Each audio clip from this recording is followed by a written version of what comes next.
দোলাই দেখো দোলে মিমের ফুল, সে ছিল ওই আরশ পাকে হোগে মিমের ফুল। মা আমিনার দোলাই দেখো দোলে মিমের ফুল, দুনিয়া ঘুরে পাবে না গো যাহার সমতল। মা আমিনার দোলাই দেখো দোলে মিমের ফুল। মনে করেছিলাম বিনা খাতা খুলে আজকে এই অনুষ্ঠান শেষ করে দেবো, কিন্তু একটা এমন গজল বললো খুলতেই হলো।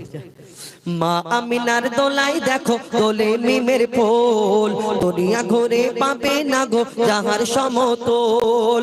সে আসার পরে পড়ছে দেখো, আসার পরে পড়ছে দেখো সারা জগৎ কোল, আসার পরে পড়ছে দেখো সারা জগৎ কোল।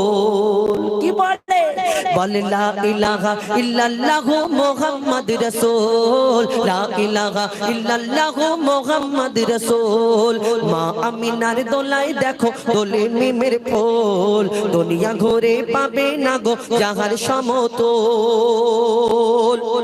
এই দুনিয়াতে আরবের বুকে একটা রীতি রেওয়াজ ছিল, কোন ঘরে সন্তান জন্ম নিলে অন্য জায়গা থেকে দুধ মারা এসে নিয়ে যেত, দুধ পান করাতো এবং বড় করে লালন পালন করে আবার দিয়ে যেত তার বাপ এবং তাদের ফ্যামিলির লোকেরা।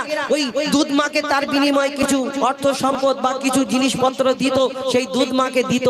কিন্তু আমার নবী যেদিন তাশরিফ আনলেন দুনিয়ার মধ্যে, মা আমিনার গরিব ঘরে মা আমিনা কোলে করে নিয়ে ভাবছে, আহা আমার এই ছেলে যে হয়েছে তো আব্বা নেই, এতিম হয়ে এসছে, আর আমিও তো বড় গরিব, আমি কেমন করে লালন পালন করব, কে দুধ পান করাবে? যখন এই কথা ভাবছে আল্লাহর তরফ থেকে মা আমিনার কাছে কি খবর আসে কবি ছন্দের মাধ্যমে আর কি লিখছে দেখুন।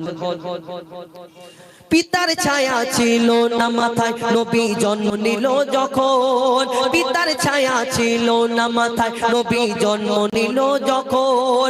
শুধু ছিল মা আমিনা ছিল না ভাই বোন, শুধু ছিল মা আমিনা ছিল না ভাই বোন। জন্মকালে এতিম বলে মা আমিনা ভাবে, নবী জন্মকালে এতিম বলে মা আমিনা ভাবে। করব কেমন লালন পালন খোদা গো কি হবে, আমি করব কেমন লালন পালন খোদা গো কি হবে। তখন গায়েবে এক খবর এলো, শোনো আমিনা বিবি, তোমার কোলে নাজিল হলো খোদার শ্রেষ্ঠ নবী। আল্লাহ স্বয়ং তার লালন পালনে নিয়েছে গো ভার, আল্লাহর তরফ থেকে খবর এলো আল্লাহ স্বয়ং তার লালন পালনে নিয়েছে গো ভার। আর জিবরিল আমিন থাকবে হোগে ওর পাহারাদার। ও সৃষ্টি কুলের শিরোমণি, সৃষ্টি কুলের শিরোমণি আর নবী কুলের মূল। দুনিয়াতে যার নাম হবে মুহাম্মদ রাসূল, দুনিয়াতে যার নাম হবে মুহাম্মদ রাসূল। মা আমিনার দোলাই দেখো দোলে মিমের ফুল। এই বিনা দানার খেজুর হলো কোথা থেকে? একদিন এক ইহুদি, আমার নবীর জামানায় অনেক ইহুদি এসে প্রশ্ন করতো, আজীব আজীব প্রশ্ন করতো, আর আমার নবী মুহাম্মদ বলে মেনে নিত অনেকজনা যখন প্রশ্নের উত্তর দিতে পেত। এই দুনিয়াতে আমার নবী একদিন বসে আছে, আর একটা ইহুদি একটা খেজুরের দানা, খেজুরের আটি নিয়ে এসে আমার নবীর সামনে এসে দাঁড়ায়। এ মুহাম্মদ, শুনেছি তুমি নাকি শেষ নবী, আল্লাহর পয়গম্বর, তোমাকে আমি একটা পরীক্ষা করতে চাই। এই খেজুরের দানাটা তোমাকে দিচ্ছি, এই খেজুরের দানাটা পুঁতে আর যদি তুমি একদিনেতে একটা গাছ বের করে দেখাতে পারো তাহলে আমি তোমাকে মেনে নেবো, হ্যাঁ সত্যি তুমি নবী, সত্যি তুমি পয়গম্বর। আমার নবী মিচকি হেসে ওই ইহুদির দিকে দানাটা হাতে নিয়ে ইহুদির দিকে তাকিয়ে, ইহুদি ভাই তুমি বলছো যে এই দানা থেকে যদি একদিন আমি গাছ বের করে দিতে পারি তাহলে তুমি মুসলমান হয়ে যাবে। বলে আচ্ছা ঠিক আছে, তোমাকে আমি বলছি এই খেজুরের দানা থেকে গাছ শুধু নয়, কালকে গাছ হবে, এই গাছ থেকে ফল হবে, ফল তোমাকে খাওয়াবো। ইহুদি তো আবার ইম্পসিবল, এটা তো হওয়া সম্ভব নয়, একদিনে গাছ হবে আবার ফল হবে। আবার ইহুদি চিন্তা করছে আসমানের চাঁদকে যদি টুকরা করে দিতে পারে, জমিনের পাথরকে যদি কলমা পড়াতে পারে তাহলে একদিনের ওই গাছ হয়ে আর খেজুর হওয়া তো অসম্ভব, এটা তো কোনো ব্যাপার নয়। কিন্তু যখন সেই ইহুদি প্রশ্ন করলো, পরীক্ষা করতে এলো, তখন আমার নবী কি করেছিল সেদিন? সত্যি কি আমার নবী গাছ বের করে দেখিয়েছিল? ইহুদি মুসলমান হয়েছিল না কি হলো? কবি সেই সম্পর্কে আরো কি লিখছে দেখুন।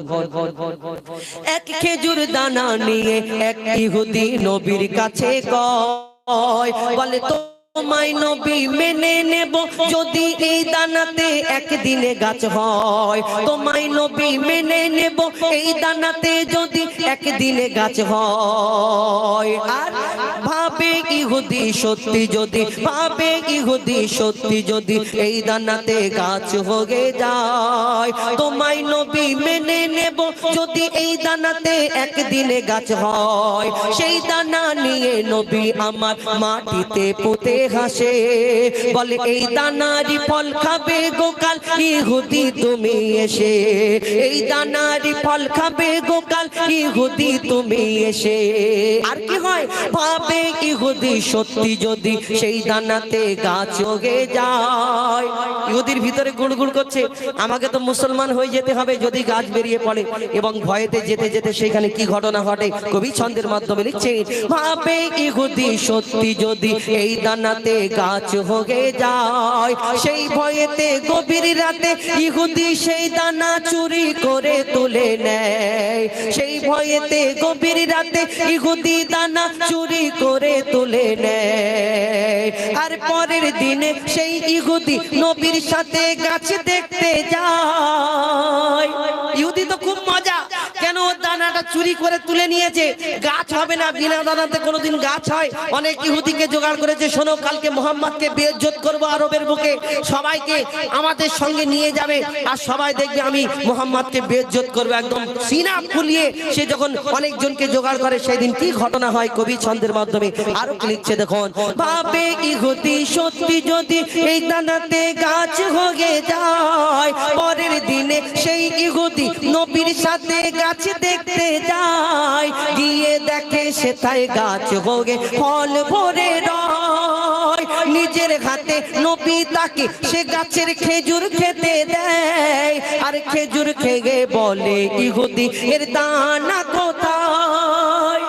মোহাম্মদ খেজুর তো খেলাম কিন্তু এর ভেতরে দানাটা কোথায়? তখন আমার নবী কি উত্তর দেয়, নিজের হাতে নবী তাকে সে গাছের খেজুর খেতে দেয়।